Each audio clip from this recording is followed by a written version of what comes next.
Volvimos ya en código abierto con todas las noticias. Ya estamos por comenzar la entrevista de este lunes 2 de junio a la mañana. Mañana es el 3J, va a haber una marcha y un homenaje, una conmemoración por el femicidio de Magalí Vera. Mañana, así que vamos a estar en un ratito ya dando todas las informaciones sobre cuándo va a ser y dónde va a ser esta actividad que se va a llevar adelante mañana, denominada 3J. Para comenzar ahora con la entrevista ya está con nosotros Jimena López, la titular de Puerto Quequén, a quien le damos la bienvenida del consorcio, la presidenta. Jimena, buenos días, ¿cómo estás? Hola, buenos días, Cuca, ¿cómo andás? Bien, muy bien.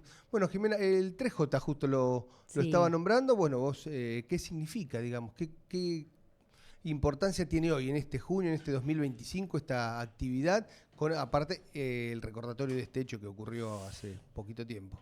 sí, en realidad tiene que ver con una lucha que se ha sostenido históricamente por las mujeres y los colectivos LGBTQ+, en donde tiene que ver con el reconocimiento de nuestros derechos y particularmente ayer leía la actividad que se va a desarrollar acá, que si bien obviamente es un recordatorio a Magalí Vera, es un recordatorio también al resto de las víctimas, porque entiendo que van a poner un QR con el listado que aparece, entiendo que en el Observatorio Zambrano, que es el observatorio de las víctimas de femicidio más reconocido en Argentina, en donde también en ese observatorio aparece Adriana Celigüeta, aparecen por ahí situaciones que todavía no fueron esclarecidas, hechos, ¿no?, que no fueron Claro, esclarecidos y que califican como femicidio por su condición de mujer, porque tiene que ver con esto. El femicidio es una tipología que quiso ser sacada del Código Penal por este gobierno nacional, el gobierno del presidente Milei, en donde se planteaba que no existe tal agravante. Y en realidad el femicidio se tipifica de esa forma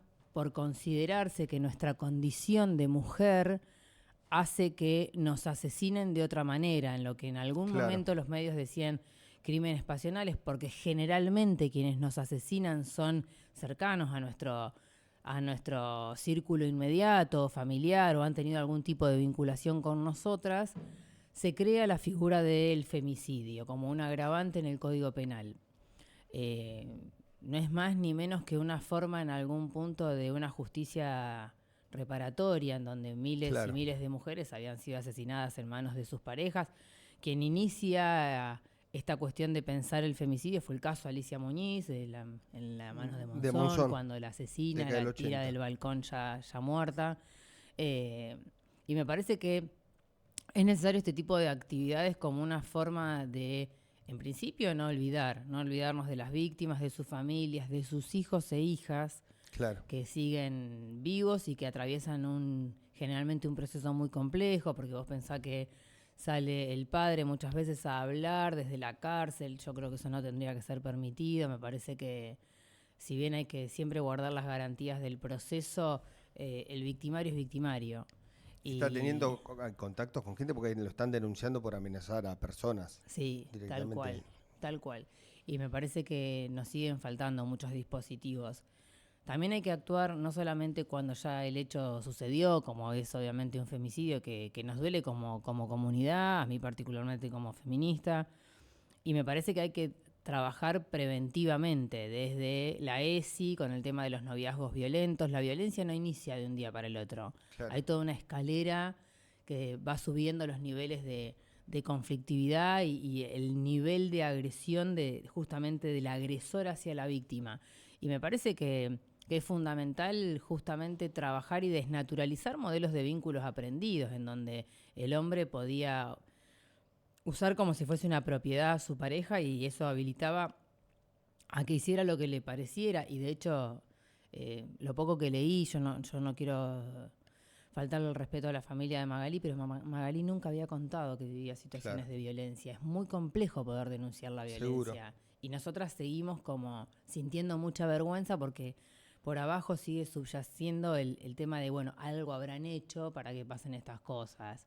Entonces me parece que es importante que el municipio, a través de la Dirección de Políticas de Género, eh, tome la iniciativa de una actividad que sensibilice, pero también me gustaría que se dotara de recursos la Dirección de Políticas de Género y si actuara verdaderamente en las situaciones de violencia y no solamente con un QR o un recordatorio, Claro. ¿no?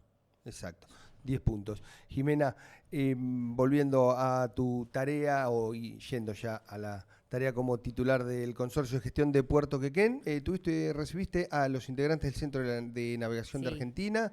Contanos al doctor Josami. sí, el objetivo de esta reunión, porque bueno, hay una delegación acá, se quiere empezar En a realidad se trabajar. crea una delegación, que es el centro regional que hay en varios lugares, en donde lo que se hace es trabajar. El Centro de la Navegación desarrolla determinada tecnología aplicada, obviamente, en las agencias marítimas en comunicación con los puertos y tienen injerencia en la discusión hoy de la licitación de la hidrovía, que es el Paraná, básicamente, en relación al dragado upriver y toda la traza de esa autopista fluvial.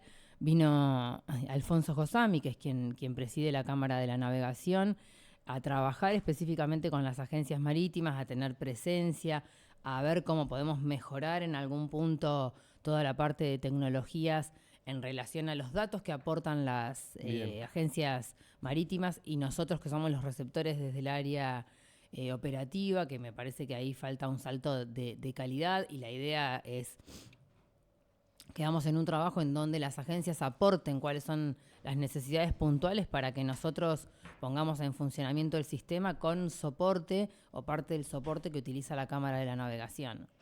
Perfecto, excelente. Fue la semana pasada donde también tuvieron las licitaciones, Sí, ¿no? 17 empresas se presentaron, sí, no es poca cosa, digamos. no. Es Y la primera vez que se presentan ah, tanta cantidad de empresas en licitaciones en el consorcio. bueno, y lo otro es el acto que se hizo. Sí, Teniendo en cuenta que las licitaciones siempre fueron algo, no voy a decir turbio en los municipios, en los estados nacionales, pero bueno, de repente fue abierta al público, en el sí. Zoom, digamos, podía ir quien quería, no solo las empresas que participaban. Bueno, es un proceso que también se está llevando en otros procesos administrativos del puerto. Sí, particularmente nosotros creemos en la sistematización de los procesos, por eso estamos finalizando un manual de procedimientos que está a cargo del ingeniero Emiliano Martínez, que está trabajando específicamente en sistematizar, porque estamos haciendo un avance que vamos a anunciar en unos días con una empresa de compliance a nivel internacional para poder certificar desde normativas hasta procedimientos en el puerto, en términos administrativos. Este mes tiene que llegar una parte de un software para trabajar todo lo que es la despapelización, porque no queremos tener más papeles adentro del consorcio. Y la transparencia tiene que ver con poder justamente publicar los actos Claro. que hacemos, que nos han pasado algunas cuestiones, que por ahí quien no entiende nada de puertos dice algunas cosas como nos pasó la semana pasada con alguna solicitada.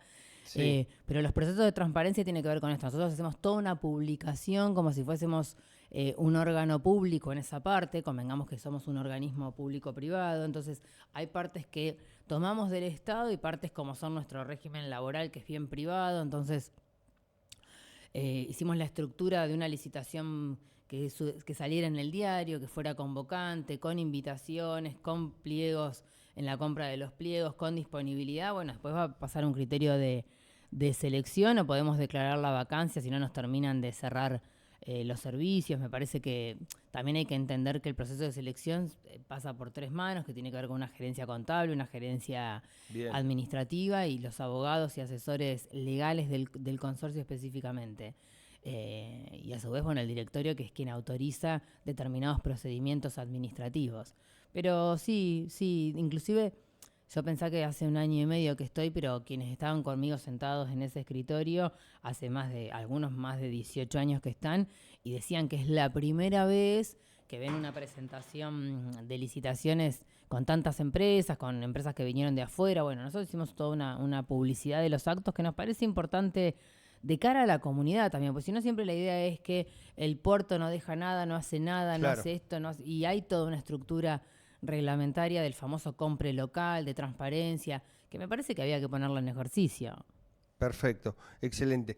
En este marco de licitaciones, este año estamos también con la expectativa de la licitación de Terminal Quequén, que sabemos también que hay un proceso de transparencia Sí. importante. Contámonos cómo viene y cómo está hoy, en qué estado se encuentra. Nosotros lo estamos trabajando, yo por ahí doy poca información muy, muy general por un tema de confidencialidad sobre el pliego, porque es un pliego que genera muchos intereses contrapuestos y salen, viste, los agoreros Seguro. de la eterna derrota, les digo yo, a plantear cosas que no son así. Hay un procedimiento muy serio que tiene que ver con desde las obras que se van a plantear, que tuvieron supervisión técnica desde nuestro consorcio hasta los números que se van a manejar, que vamos a pedir también que haga un dictamen nuestra auditoría externa Bien. sobre los números que planteamos.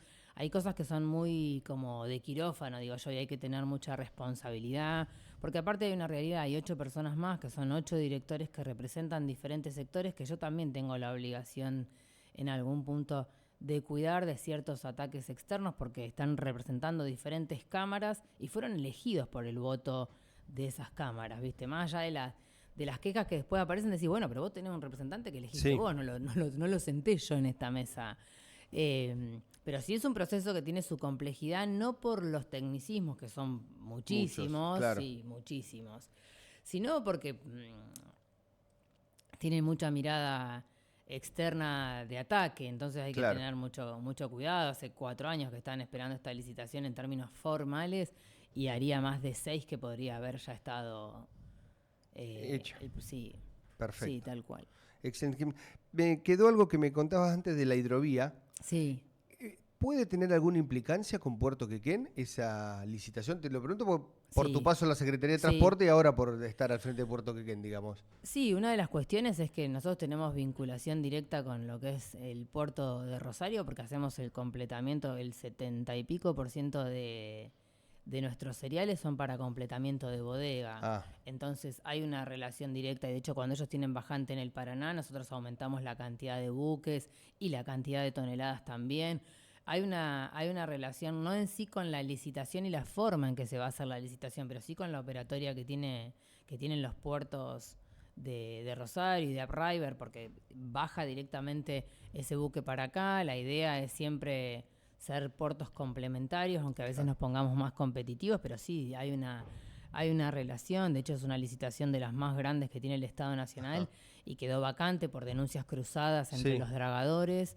Entonces se bajó la habilitación, la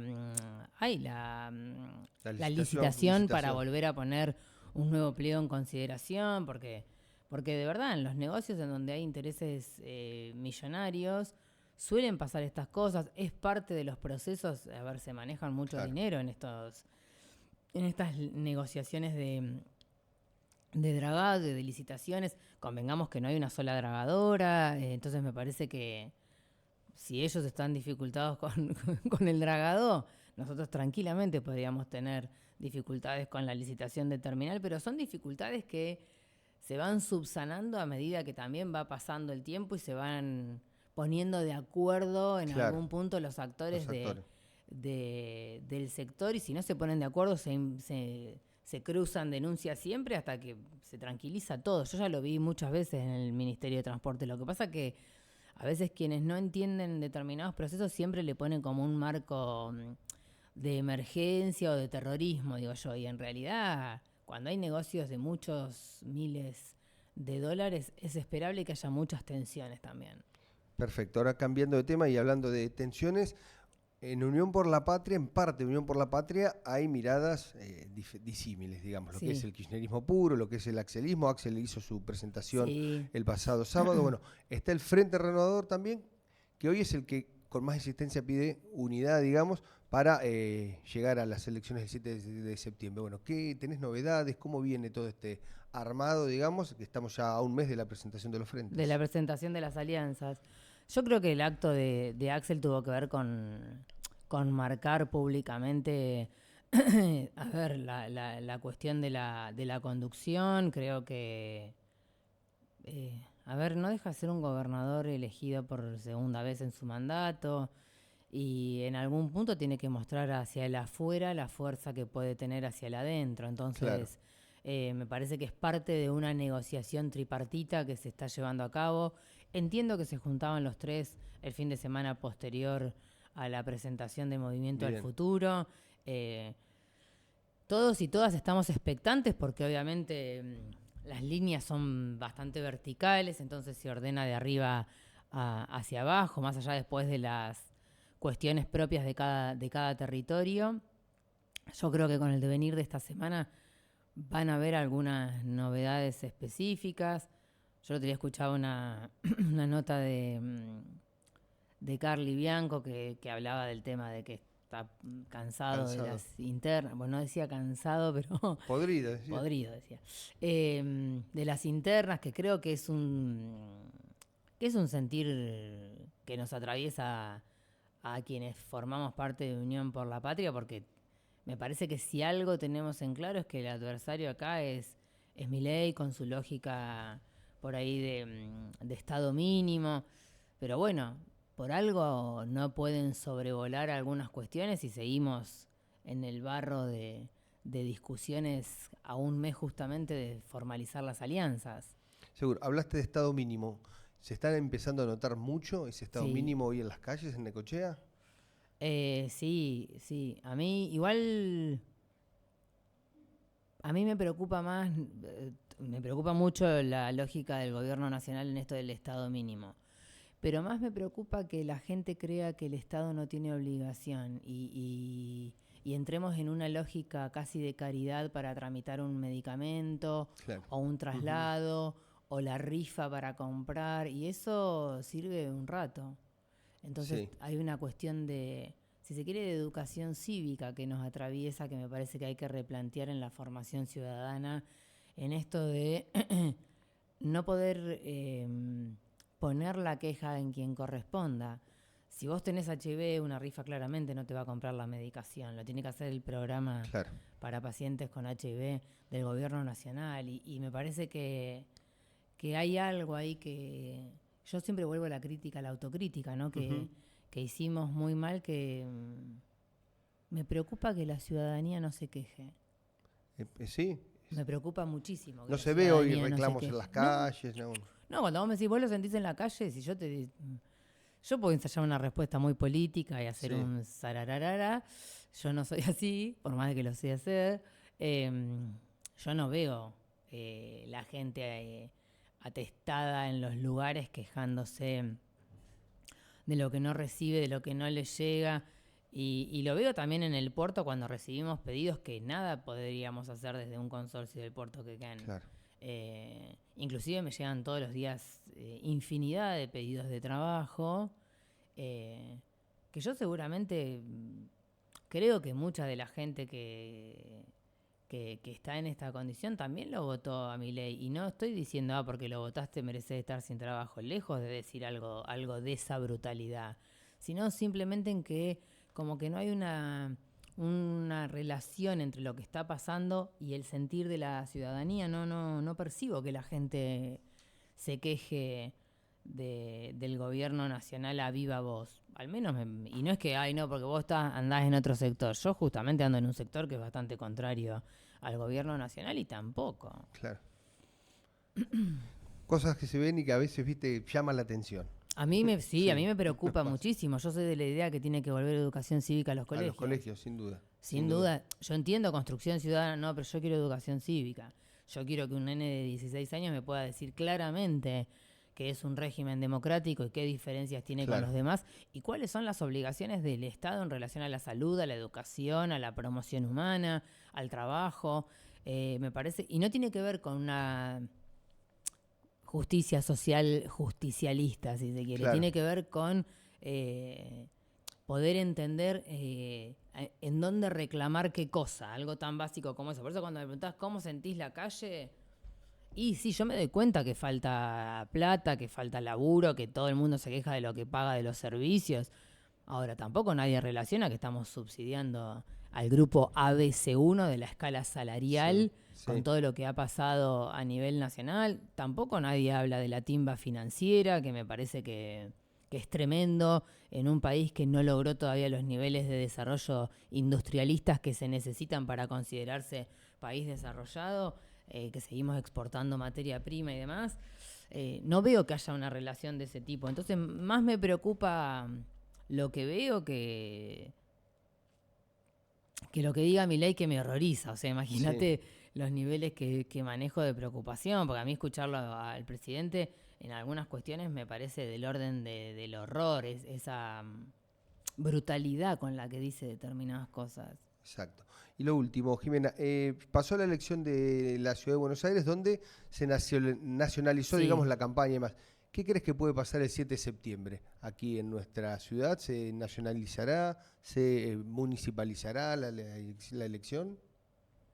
A mí me parece que depende de las campañas que se generen en cada espacio, y sí creo que hay algo que se instaló como nuevo modelo político que tiene que ver con los personalismos. La cara de quien se muestra como candidato o como candidata hoy no es algo menor. La Claro. gente vota personas. Sí. Entonces, hay algo de esa estrategia que hay que poder pensar para volverse competitivos como espacio político y no ofrecer, creo que más de lo mismo, que ahí la gente es donde te baja el pulgar. Y me parece que ya la gente tampoco compra el candidato que sale a último momento a hacer campaña cuando estuvo meses sin hacer nada. Así que no sé si se va a municipalizar. A mí me preocupa que se nacionalice más que se municipalice por cuestiones obvias, pero sí creo que si no pensamos estratégicamente los espacios políticos, si se quiere, no alineados con la libertad avanza, Claro. en que se vota a personas y creemos que puede ir cualquiera de candidato y candidata porque va a traccionar votos igual, no, permitime dudar. 10 puntos. Jimena, muchísimas gracias. Bueno, a vos, gracias por todo. Y así pasó Jimena López aquí por Código Abierto en K2 Radio. Y ahora continuamos con algo de música y volvemos después con más noticias. Tiempo para saber si hay un amor